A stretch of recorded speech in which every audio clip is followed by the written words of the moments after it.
अस्सलाम वालेकुम प्यारे बच्चों, कैसे हो? बेटा, आज की हमारी टॉपिक है इंडस्ट्रियल प्रिपरेशन ऑफ हाइड्रोजन। देखिए, हाइड्रोजन हम दो तरह से बनाते हैं।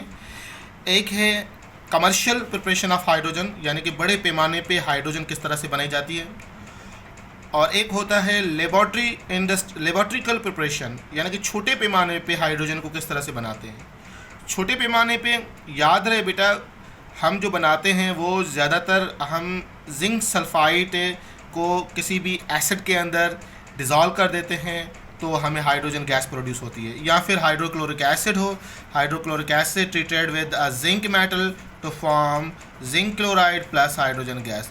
तो लेबॉर्ट्री में हाइड्रोजन को प्रिपेयर हम बहुत सारे तरीक़ों से करते हैं। किसी भी एसिड को मेटल के साथ रिएक्शन करवाते हैं तो ये हमें आसानी से हाइड्रोजन गैस जो है वो मिलती है। पर आज की जो हमारी टॉपिक है वो है industrial preparation of hydrogen gas, कि हाइड्रोजन गैस को इंडस्ट्रियल में किस तरह से प्रिपेयर करते हैं। तो पहले मैं आपको ग्राफ दिखाता चलूँ। यहाँ पे सेंटर पे देखें, ये हाइड्रोजन है बेटा। हाइड्रोजन को हम बनाते हैं नंबर 1 पानी से बनाते हैं, वाटर। हम मीथेन से बनाते हैं। जो मीथेन से बनाते हैं वो मीथेन से दो तरह से बनाते हैं। एक हम मीथेन स्टीमलाइज प्रोसेस भी बोलते हैं इसको। दूसरा हम डायरेक्ट जो है वो मीथेन से बनाते हैं, यानी कि in the absence of oxygen. उसके बाद हम कार्बन यानी कोक से बनाते हैं। उसके बाद हम अमोनिया से बनाते हैं। उसके बाद हम मिथनॉल से बनाते हैं। तो ये जनरली 6 तरीके हैं जो हमारे सिंटेक्स में मेंशन है, जिससे हम हाइड्रोजन गैस को बनाते हैं। वन बाय वन डिस्कस कर लेते हैं। सबसे पहले हम वाटर की बात करते हैं। तो जो वाटर से बेटा हम हाइड्रोजन गैस बनाते हैं उसको हम बोलते हैं इलेक्ट्रोलाइट्स ऑफ वाटर, यानी कि वाटर को बहुत ज़्यादा हीट करते हैं नहीं, हम स्पार्किंग करते हैं, यानी कि इलेक्ट्रिसिटी की मदद से हम इसको डिसोसिएट करवाते हैं। याद रहे, चूँकि इसका डाइलेक्ट्रिक इफेक्ट बहुत ज़्यादा होता है, डाइलेक्ट्रिक कांस्टेंट इसका बहुत ज़्यादा होता है, इसलिए हम वाटर को डायरेक्ट डिसोसिएट नहीं कर पाते हैं। हम उसके अंदर स्मॉल अमाउंट एसिड या small amount of base add कर देते हैं, ताकि इसका डाइलेक्ट्रिक कांस्टेंट जो है वीक हो जाए, फिर आसानी से टूट जाता है, और इससे हमें हाइड्रोजन गैस और ऑक्सीजन गैस आसानी से मिलती है। याद रहे, ये बहुत ही प्योर मेथड है, यानी कि इससे जो मिलने वाली हाइड्रोजन गैस है वो बहुत ही प्योर है। अमंग ऑल प्रोसेस, जितने भी प्रोसेस हैं, सबसे ज़्यादा अगर हाइड्रोजन हमें जो प्योर मिलती है वो इसी मेथड से मिलती है। पर इसका एक डिसएडवांटेज है, और वो डिसएडवांटेज ये है कि इट कंज्यूम लार्ज इलेक्ट्रिसिटी। ये बहुत ज़्यादा इलेक्ट्रिसिटी जो है वो कंज्यूम करती है, इसलिए हम ज़्यादातर इस मेथड से अवॉइड ही करते हैं, क्योंकि ये ज़्यादा महंगा पड़ता है हमें। दूसरा तरीका है हमारे पास मीथेन से बनाने का। मीथेन स्टीम के साथ हम रिएक्शन करवाते हैं और तकरीबन 900 सेल्सियस से 1000 सेल्सियस हीट करते हैं। तो याद रहे, it will decompose to produce water gas. Water gas क्या होती है बेटा? Combination of carbon monoxide and hydrogen. तो ये वाटर गैस में डिसोसिएट हो जाती है। या फिर हम डायरेक्ट मीथेन से in the absence of air इसको हम हीट करते हैं निकल की मौजूदगी में, तो हमें carbon monoxide and hydrogen gas हमें मिलती है। उसके बाद अगर हम बात करें अमोनिया से, तो एक्टिव कैटलिस्ट की मौजूदगी में इसको भी हीट करते हैं। याद रहे बेटा, ऑलमोस्ट 1000 डिग्री सेंटीग्रेड। तो ये भी आसानी से नाइट्रोजन और हाइड्रोजन गैस में डिसोसिएट हो जाता है। या फिर मिथनॉल की मदद से हम हाइड्रोजन गैस बनाते हैं। 250 डिग्री सेंटीग्रेड हीट करते हैं, मिथनॉल के अंदर वाटर ऐड करते हैं, स्टीम मिथनॉल प्रोसेस कहलाता है, तभी कार्बन डाइऑक्साइड और हमें हाइड्रोजन गैस मिलती है। इन तमाम में से जो चीप मेथड है वो है रेड हॉट कॉक मेथड, जिसे हम बाय बूच प्रोसेस भी कहते हैं। इसका नाम क्या है? Red hot coke method. यानी कि कोयले को इतना गर्म करते हैं, रेड हॉट हो जाता है, और उसके ऊपर हम स्टीम जो है वो छिड़कते हैं। जैसे ही स्टीम पास करते हैं तो हमें वाटर गैस मिलती है। तो याद रहे, इन तमाम प्रोसेस में से cheap method red hot coke method है, और एक्सपेंसिव मेथड जो है वो हमारे पास क्या है बेटा? यस, वाटर वाला एक्सपेंसिव मेथड है। बाकी जो है वो नॉर्मल मेथड्स हैं। अब आप सोचते होंगे सर ये जो रेड हॉट कॉक मेथड जिसे हम बूच प्रोसेस भी बोलते हैं, इससे तो हाइड्रोजन गैस हमें नहीं मिल रही है, बल्कि इससे हमें तो वाटर गैस मिल रही है, या इससे भी हमें वाटर गैस मिल रही है।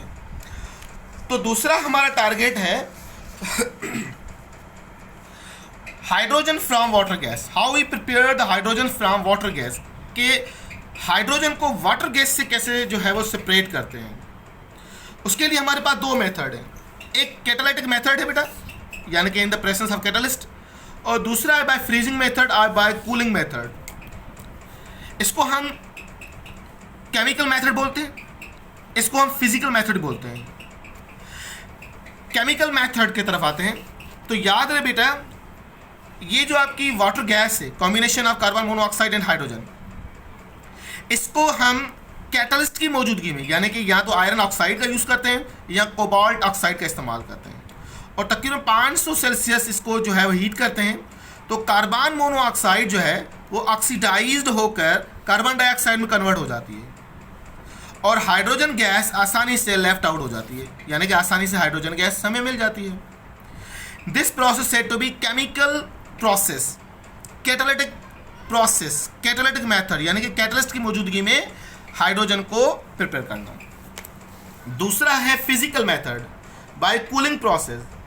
इससे क्या करते हैं बेटा, वाटर गैस को -200 डिग्री सेंटीग्रेड पर कूल करते हैं, यानी कि इतना इसको कूल करते हैं, carbon monoxide become convert into liquid, ये लिक्विड में कन्वर्ट हो जाता है कार्बन मोनोऑक्साइड, जबकि हाइड्रोजन स्टिल गैस ही रहती है, क्योंकि बेटा इसकी लिक्विफिकेशन पॉइंट जो है वो -252 सेल्सियस है, जबकि कार्बन मोनोऑक्साइड जो है वो 200 डिग्री सेंटीग्रेड पर आसानी से लिक्विफाई हो जाती है। तो जब इसको हम 200 डिग्री सेंटीग्रेड या -200 डिग्री सेंटीग्रेड पर जो है टेम्परेचर फॉल करते हैं, गिराते हैं, तो कार्बन मोनोऑक्साइड जो है वो आसानी से लिक्विफाई हो जाता है, और फिर हाइड्रोजन गैस हमें आसानी से मिलती है। पर यहाँ एक छोटा सा प्रॉब्लम है, और प्रॉब्लम क्या है, प्रॉब्लम यह है कि कार्बन मोनोऑक्साइड के कुछ मॉलिक्यूल्स जो है वो रह जाते हैं। हम चाहते हैं एक मॉलिक्यूल भी ना रहे, इसलिए हम क्या करते हैं, इसमें हम कास्टिक सोडा ऐड कर देते हैं, by adding the caustic soda.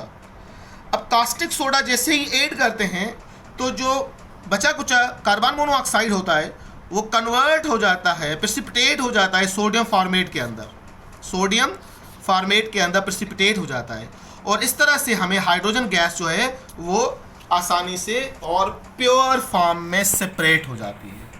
तो ये था बेटा हाइड्रोजन प्रिपरेशन के हवाले से, कि हाइड्रोजन जो है वो हम किस तरह से प्रिपेयर करते हैं इन तमाम मेथड से, जिसे हम इंडस्ट्रियल प्रोसेस भी बोलते हैं। लार्ज पैमाने पे हाइड्रोजन को हम किस तरह से बनाते हैं। हाइड्रोजन की कुछ प्रॉपर्टीज़ जो है मैं आपको बताता चलूँ कि हाइड्रोजन की प्रॉपर्टीज़ क्या क्या है बेटा। वैसे हम पढ़ चुके हैं, फिर भी हम थोड़ा सा, हाइड्रोजन जो है बेटा कलरलेस गैस होती है, ऑर्डरलेस गैस होती है, ना तो इसका कोई कलर होता है, ना तो कोई ऑर्डर होता है, ना कोई इसकी टेस्ट होती है, और ये गैस होता है एट अ रूम टेम्परेचर पर। अगर एंटिटी से सवाल आ जाए तो ये गैस के फॉर्म में हमें मिलती है, ना कि लिक्विड फॉर्म में। इसका एटॉमिक मास जो है 1.008 AMU है, मोलर मास ग्राम पर मोल 1.008। इनसॉल्यूबल होता है बेटा वाटर के अंदर eight normal temperature pressure. Liquefaction point इसकी क्या है बेटा, 252 सेल्सियस, और -259 क्या है बेटा, again freezing point at 1 atm pressure. -252 liquefaction point और -259 जो है एट 1 atm प्रेशर, ये क्या इसकी फ्रीजिंग पॉइंट है। इलेक्ट्रोनेगेटिविटी 2.1 होती है बेटा इसकी, और ionizing potential energy 13.54 electric volt, जबकि bond energy 103 kilo joule per mole होती है। 14 टाइम्स लाइटर है than air, 1/14 air at 1 atm pressure, यानी कि बहुत ही ज़्यादा लाइटर गैस है। रिड्यूस पोटेंशियल, रिडक्शन पोटेंशियल इसका होता है 0.00, ये हम पहले डिस्कस कर चुके हैं चैप्टर नंबर 7 फर्स्ट ईयर में। तो ये कुछ पॉइंट्स थी बेटा अबाउट द हाइड्रोजन। नेक्स्ट इंशाल्लाह हम टॉपिक जो डिस्कस करेंगे वो डिस्कस करेंगे नेसेंट हाइड्रोजन, और उसके साथ साथ हम आइसोटोप डिस्कस करेंगे, क्योंकि ये छोटी छोटी टॉपिक्स हैं। फिर हम चलेंगे कंप्लीट और बड़ी टॉपिक की तरफ जिसका नाम है हाइड्राइड्स ऑफ द हाइड्रोजन। इस टॉपिक को गौर से स्टडी कीजिएगा। कोई सवाल हो तो कमेंट ज़रूर कीजिएगा। अपना ख्याल कीजिएगा बेटा। अल्लाह हाफ़िज़।